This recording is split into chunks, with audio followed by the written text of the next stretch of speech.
ดามารดาญาติมีทุกคนแต่แล้วจำต้องมองมนเกิดเป็นคนพิการสายตาอยากมีดวงตามีปัญญามีพร้อมทุกอย่างอยากเห็นทุกสิ่งอ้อมข้างอยากเห็นทางก้าวเดินต่อหน้าอยากเห็นแสงสีรอยยิ้มและโลกโสภาได้ยินแต่เสียงคนว่าโลกนี้นา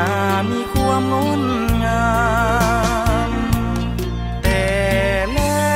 วต้องทนมองมนอุลา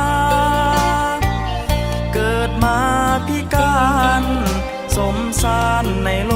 กสีดำว่าเลือกเกิดบ่ได้แล้วแต่เวรกรรมขอวอนอย่าคิดเหยียบหยามหรือประณามว่าเศษสังคมหากให้เวลาพิการตาต้องมีโอกาสจะขอใส่ความสามารถหับใส่ซาตามความเหมาะสมห้ำเฮียนศึกษาแบ่งเบาภาระสังคมระดมแห่งใจความหวังเป็นพลังให้คนพิการ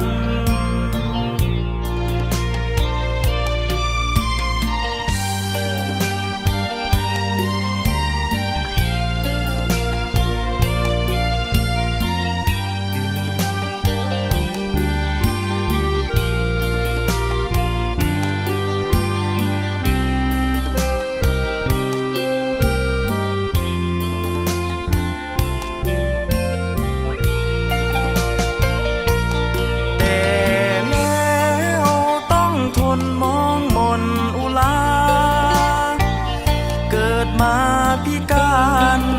สมสารในโลกสีดำว่าเลือกเกิด